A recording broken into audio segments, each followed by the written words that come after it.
보통 예배하면 생각나는 게 종교적인 형식을 갖춰서 목사님이 있고 찬양팀이 있고 이런 형식을 많은 사람들은 예배라고 생각하는데요. 예배의 핵심 내용이 있잖아요. 그거에 대해서 우리가 그 개념이 명확하지 않으면 그냥 교회 출입해가지고 예배당 안에 가만히 있으면 나 예배 다 드렸어 이렇게 생각할 수가 있어요. 그러니까 예배당 안에 왔는데도 예배를 드리는 사람이 있고 가짜 예배 드리는 사람이 있어요. 그래서 그게 창세기 때부터 나와요. 가인과 아벨 둘 다 하나님 앞에 예배 드리러 나온 거예요. 그러니까 가인이 무슨 이슬람 사원가거나 불교한테 간 게 아니라 둘 다 하나님 앞에 나와서 예배를 드렸어요. 가인은 곡물로 예배를 드리고 아벨은 짐승을 드렸어요. 그 예배는 곡물을 드리든 짐승을 드리든 중요한 건 아니었어요. 중요한 건 마음이 중요했어요. 근데 하나님이 한 명의 예배만 받고 한 명의 예배를 받지 않았어요. 그러니까 예배에서 실패하면 하나님께 바르게 예배를 드리지 않으면요. 가인이 어떤 일을 저질렀냐면 인류 최초의 살인자가 됐어요.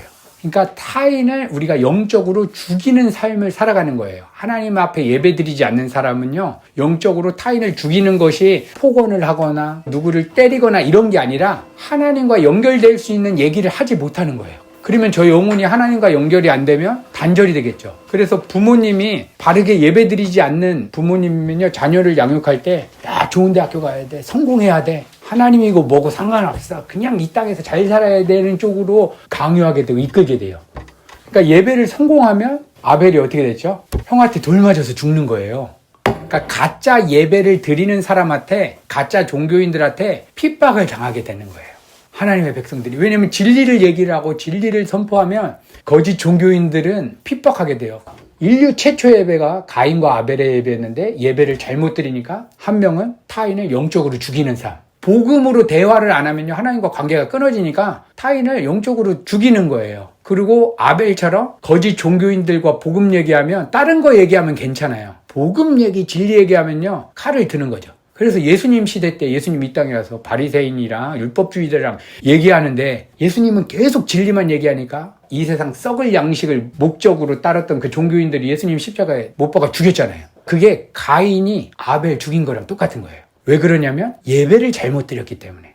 그렇다면 지금 현대 교회나 저희들도 하나님 앞에서 예배 드릴 때 내 예배가 하나님이 받으시는 예배인가 받지 않는 예배인가를 생각해야 되겠죠. 우리는 무조건 교회만 오면 예배를 잘 드렸다고 생각하는데 가인도 그러면 하나님 앞에 나갔으니까 어디 목사님한테 간 게 아니라 창조주 하나님 앞에 둘이 나가서 예배 드렸으니까 확실한 정통 기독교에 들어간 거겠죠. 그거보다 정통은 없겠죠. 근데도 불구하고 가짜가 있었다. 그러면 중요한 게 뭐냐면 예배가 도대체 무슨 개념인가를 잘 정립해야 돼요. 우리가 생각하는 이미지를 그러니까 머리에서 지워야 되는 거예요. 가서 경배와 찬양하고 목사님 설교 듣고 헌금하고 그리고 점심 먹고 돌아온다. 이런 형식 빼고 예배의 본질은 뭔가? 예배는 영어로 월십이라고 하는 단어를 쓰는데요. 월십, 가치 있는 거를 나한테 가장 가치 있다는 거를 내 마음의 중심에 올려놓는 것. 그게 예배의 의미예요. 헬라어나 히브리어로 보면 완전히 자복하고 엎드려진다. 이런 의미를 지니고 있어요. 내 삶의 가장 중심에 소중한 거를 내 마음에 올려놓는다. 대학교 준비하는 학생에게는 예배의 대상이 그럼 뭐가 되겠죠? 수능 시험이 되겠죠. 5년, 6년째 정규직 시험에서 다 떨어지고 공무원 시험에 다 떨어지고 6년째 요번에 내가 시험 봐서 안 되면 나 그냥 쿠팡에서 배달이나 할 거야 하는 심정인 이 청년의 마음의 중심에 뭐가 있냐면 정규직 취직 있죠. 근데 이 마음을 가지고 하나님 이 정규직 이번에는 꼭 되게 해주세요 하고 하나님께 기도하면 가인의 예배인 거예요. 왜냐하면 예배는 내 마음의 중심에 가장 가치 있다는 걸 올려놓는데 가치 있는 그 대상이 예수님이에요. 그러니까 어떻게 예배를 드리냐면 예배 시간에 하나님 앞에 예배하러 딱 나왔으면 하나님 내 마음의 중심에 지금 자녀가 있고 직장 문제가 있고 건강의 문제가 예배의 대상으로 들어와 있습니다. 그런데 지금 하나님과 이 시간 예배를 통해서 이 대상을 내가 완전히 바꿔버리겠습니다. 이게 다 생각 안 날 정도로 예수님께서 십자가에 날 위해서 대속해 주시고 나를 의롭다 하신 그 십자가 은혜가 내 마음의 중심에 가장 큰 자리에 있게 도와주세요 하는 마음으로 나갈 때 예배의 스타트가 되는 거예요. 그러니까 예배 시간에 예수 그리스도의 그 십자가 사건이 빠지면 그 예배는 껍데기만 있는 거예요. 그게 바리새인들과 율법주의자들이 드렸던 예배예요. 성전에서 온갖 화려한 예배는 다 드렸는데 예수님께서 성전에 들어가니까 이 사람들이 장사하는 거예요. 장사한다는 것은 내 마음에 욕망하는 거를 하나님이라고 하는 신의 이름을 불러서 사는 거예요. 어떤 게 장사하는 거냐면 지금 현대식으로 얘기하면 하나님 내 자녀가 수능 3번째, 4번째 떨어졌습니다. 이번에 꼭 되게 해주세요. 내가 11조 더 하겠습니다. 장사하는 거죠. 내가 돈을 치성을 드림으로 내 욕망하는 것을 얻겠다. 가짜 예배인 거죠. 요한복음 4장 보면 가짜 예배를 하고 있었던 한 여인이 예수님을 딱 만나니까 예배의 대상을 예수님으로 바뀌고 그의 삶이 완전히 변화되는 일이 기록되어 있어요. 요한복음 4장 보면 12시 땡볕일 때 그때 팔레스타인 지역은 그 시간에는 밖을 나돌아다니지 않아요. 너무 더워서 12시부터 오후 4시까지는 다닐 수가 없는데 12시 한복판에 한 여인이 물을 뜨르러 우물가에 왔어요. 왜 그 시간에 왔냐면 사마리아 여인이었는데 이 여인은 그 시대 때 수많은 사람들한테 욕을 먹고 있었던 사람이에요. 왜냐하면 남편이 4명, 5명이나 있었던 여자였어요. 그러니까 남편으로부터 버림받았던 여자. 그러니까 사람들이 볼 때 굉장히 부정한 여자. 그리고 그 시대 때 사마리아 사람은 남자, 짐승, 그 다음 여자, 노예, 그거보다 못한 게 사마리아 여인이었어요. 그러니까 사람들한테 짐승 취급도 못 받으니까 남들 돌아다니지 않는 그 땡볕에 혼자 와서 물을 길르러 왔는데 예수님이 마침 의도적으로 그 여인을 만나려고 찾아가신 거예요. 근데 예수님이 첫 번째 질문을 하시는 거예요. 내가 목마른데 나한테 물 좀 줄 수 있겠니? 유대인 남자가 사마리아 여인한테 말을 거는 거예요. 내가 목마른데 나한테 물 좀 줄 수 있겠니? 근데 예수님이 그거를 물어보신 이유가 있어요. 그 사마리아 여인의 내면 안에 진짜 갈급한, 영적으로 갈급한 근원적인 그 목마름이 있다는 걸 보시고 역설적으로 내가 목마르니까 나한테 물 좀 줄래? 이렇게 하신 거예요. 그러면서 서로 대화가 가면서 예수님께서 얘기하시는 거죠. 내 남편이 누구냐? 내 남편 데리고 와라 하니까 이제 내 남편 없습니다 하면서 얘기가 점점점 이야기 주제가 바뀌면서 예배에 대한 주제로 얘기를 하시는 거예요. 이 여인의 여태까지 예배의 대상은 뭐였냐면 자기 남편이었어요.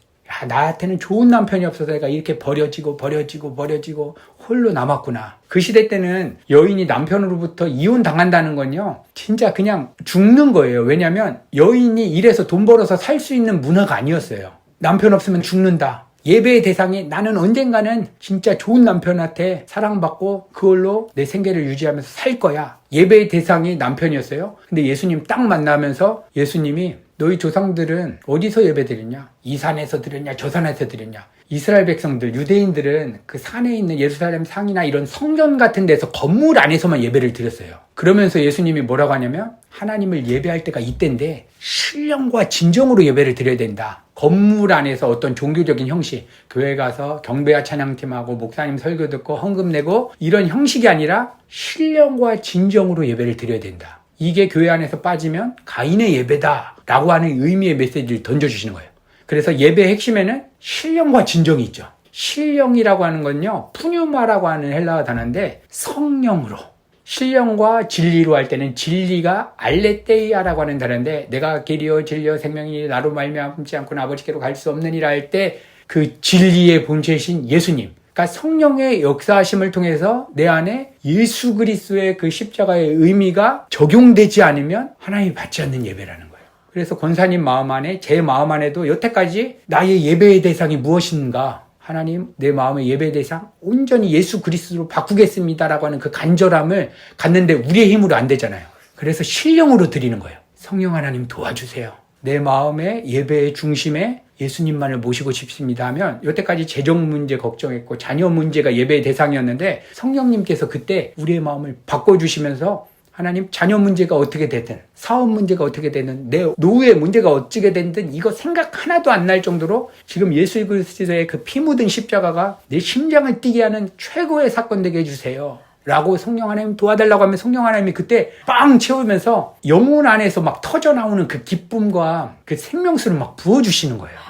그 여인이 예수님의 그 메시지 받고 깜짝 놀라면서 그때 어떻게 하냐면 물 길러 왔던 여인이 물동이를 놔두고 동네로 튀어나가는 거예요. 근데 그 동네에 있었던 사람들은 누구냐면요, 여태까지 자기를 개보다도 못하게 취급했던 사람들이에요. 할 수만 있다면, 내가 힘만 있으면 찾아가서 어떻게든 보복하고 싶은 사람들한테 뭐라고 얘기하냐면 내가 메시아를 만났다, 이분이 하나님의 아들의 본체이신 것 같아 하면서 막 복음 전도를 하는 거예요. 그러니까 예배를 바르게 드리고 예배의 대상을 예수님으로 모신 사람은 증거가 있는데 무조건 내가 만나고 관계하는 사람한테 어떻게든 복음 얘기하고 싶은 거예요. 아무리 자녀가 성공해도 예수님 못 믿으면 결국 주님 다시 오실 그날 영원한 사망으로 가게 되고, 지금 이 땅에서도 아무리 승승장구해도 인간은 욕망을 채울 수가 없어요. 이 자리 가면 또 저 자리 가고 싶고, 우리 대한민국이 이렇게 잘 사는데 우울증 환자가 전 세계에서 가장 많은 나라 중에 하나예요. 자살률이 OECD 국가 중에 가장 높대요. 청년들 중에 자기 감정 하나 제대로 컨트롤하지 못하는 사람들이 대부분이에요. 왜 그러냐면 이 세상에 부유함이 아무리 주어져도 이거는 인간의 근원적인 갈증을 해결해 주지 못하기 때문에. 그래서 그 예배의 대상을 예수 그리스도로 딱 바꿀 때 삶이 뒤집어지면서 증거로서 내가 정말 증오했던 사람들한테도 가서 예수님을 전하기 위해서 몸부림을 치는 거예요. 그 방법 중에 하나가 밥을 사주는 게 될 수도 있고, 차 태워서 드라이브를 시켜줄 수도 있고, 아니면 그 사람의 어려운 것들을 도와줄 수도 있고, 그러면서 그 사람의 마음 문이 열릴 때 복음을 얘기하는 거예요. 예수님이 이 여인 찾아갔을 때 마음을 열어준 작업이 있었어요. 유대인들은 개처럼 여겼는데 유대인 남자가 찾아가서 나 좀 도와줘. 내가 목말르니 나한테 물 좀 줄래? 아무도 자기한테 도움도 구하지 않는데 도움을 구했다는 건요, 그 여인의 마음이 완전 녹아지는 거예요. 유대인 저 남자는 나를 이해하고 나의 도움을 필요로 하네? 그러니까 예수님이 야, 물 좀 가져와 이렇게 서비스업을 시킨 게 아니라 마음을 녹이려고 한 거예요. 그러면서 너 목마르지? 여태까지 너를 채우고 있었던 게 네 남편이었지, 자녀였지, 성공이었지? 그거 썩은 물이야. 그 썩을 양식이야. 그거 먹으면 타들어가. 정말 우리가 갈증 날 때 콜라 한 잔 딱 먹으면 갈증이 가시잖아요. 근데 갈증 날 때 콜라랑 똑같은 색으로 된 간장 한 사발 먹었다고 생각해보세요. 타들어가죠. 콜라 같았는데 먹어보니까 간장인 거예요. 이 여인의 심정이 이랬던 거예요. 그때 예수님께서 얘기하신 거예요. 신령과 진정으로 드려야 되는데 신령은 성령으로, 성령 하나님의 도우심을 구하는 거예요. 성령 하나님, 나는 진리로 예배를 드려야 되는데 진리를 알게 해주세요. 그래서 성령님께서 이 땅에 오셔서 하시는 사역이 죄에 대해서, 의에 대해서, 심판에 대해서 깨닫게 해주신대요. 죄, 내가 얼마나 큰 죄인이구나. 여태까지 예수님 예배하는 게 아니라 예배당 가서도 내 자녀 예배하고 있었고 하나님을 내 우상시했습니다. 의에 대해서, 그럼에도 불구하고 내 죄에 대해서 예수님께서 다 대속해 주시고, 예수님께서 이 땅에 33년 동안 사시면서 온전히 하나님 말씀에 순종하시면서 이루어 놓으신 그 의로움을, 하나님과 관계할 수 있는 의로움을 내 것으로 그냥 여겨주시는 거예요. 그거를 깨닫게 해주시는 거예요. 그리고 심판에 대해서 깨닫게 하시는 거예요. 심판. 아, 내가 이대로 그냥 살았다면 난 영원한 지옥불인데 예수님이 대신 내 죄값을 십자가에서 대신 심판받아줬구나. 얼마나 감사하냐. 이거를 성령님이 막 깨닫게 하시면서 예배가 터지는 거예요. 그러니까 종교적인 형식은 본질이 아니에요. 이런 형식은 진리를 담는 그릇이에요. 우리가 이렇게 차 한 잔 먹으려면 그릇이 없으면 못 담아요. 그래서 두세 사람이 모이는 이러한 최소한의 형식은 진리를 담기 위해서 필요해요. 그런데 진리가 없는데 수만 명 모이는 예배당 가서 화려한 음악하고 성악가들 막 노래하면 대단한 것 같잖아요. 근데 진리가 빠지면 무더운 여름날 간장 한 사발 먹고 가인처럼 만나고 관계하는 사람한테 하나님과의 관계를 다 차단하는, 하나님을 우상시하게 만드는 메시지라는 거예요. 너 헌금 안 냈더니 그렇게 재정이 어려움이 온 거야. 너 하나님께 순종 그렇게 안 하고 교회 사역 열심히 안 했더니 자녀가 그렇게 대학 안 가는 거야 하면서 다른 사람 영혼을 완전히 파멸시키는 언어. 또한 행위로서만 얘기해요. 네가 어떠한 행위를 안 했기 때문에 하나님이 이러한 벌을 준 거야. 그러니까 하나님에 대해서 왜곡하게 만드는 그런 메시지를 얘기를 하는데 그게 사람을 죽이는 거예요. 그래서 요한계시록 13장 보면 사탄의 세력이 성부, 성자, 성령 하나님을 묘사하면서 참담된 말로 공격해요. 거짓 메시지로. 창세기 때 뱀이 와서 공격한 게 뭐냐면 선악과를 뱀이 따가지고 입에다 쳐는 게 아니라 말로, 거짓말로 속이는 거야. 이거 먹으면 너 하나님처럼 될 거야. 속인 거예요. 그러니까 거짓 메시지로 속이는데 어떤 메시지냐면 행위로, 은혜의 하나님을 내가 열심히 해야지 어떤 거를 주는 하나님으로 속이는 거예요. 창세기 때부터. 그래서 예배의 본질은 신령과 진정으로, 이게 빠지면 가인의 예배고 결국은 내가 관계하고 말하는 사람들한테 가짜 하나님을 소개시켜서 그 사람도 영원한 파멸의 길로 이끄는. 그래서 바리새인들과 율법주의자들한테 예수님께서 이 독사의 자식들아, 니네들이 지옥 자식을 더 배나 만든다. 니네들이 전하는 그 율법주의적인 행위적인 메시지로 지옥 가는 사람을 더 많이 만든다. 이렇게 얘기하신 거예요. 내 마음의 중심에 뭐가 있었나? 저도 다른 게 들어올 때 너무 많아요. 감사한 거는 내가 안 되니까 예수님이 이거를 대신해서 십자가에 죽어주신 거예요. 이거가 내 마음의 실제가 될 수 있도록 성령 하나님 도와주세요. 우리는 도와달라고 하는 거예요. 안 되니까. 그러면 그때 하나님께서 우리의 마음을 감화시켜줘서 예수님만 있으면 된다. 예수님이 날 위해서 십자가에 죽으시고 다시 살아나신 이 사건이 나한테 가장 크게 안 기쁜 게 인생의 최고의 문제지. 다른 게 뭐가 문제냐. 자녀 문제가 아니라 십자가 사건, 날 위해 하나님이신 분이 죽어주셨는데 아무 감격 없이 하루를 살았던 내가 가장 큰 문제구나 하면서 하나님을 전적으로 의지하는 자리로 가게 되는 거예요.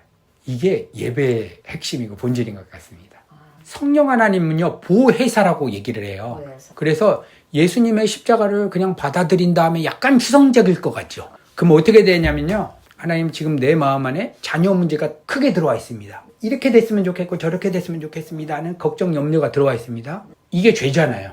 이 죄 때문에 예수님이 2000년 전에 죽어주셨는데 예수님 혼자 죽은 게 아니라 예수님이 나와 함께 연합해서 죽어주셨음을 믿습니다. 그래서 내 마음 안에 지금 자녀 문제로 걱정하고 있는 내 마음이 주와 함께 죽었음을 실제로 경험할 수 있도록 도와주세요. 이거 생각 안 날 정도로 십자가 복음이 더 크게 느껴지게 해주세요. 무한 비행기에 사고가 났는데 거기에 내 자녀가 빠지면 지금 여기 있어도 온통 거기에 마음이 가잖아요.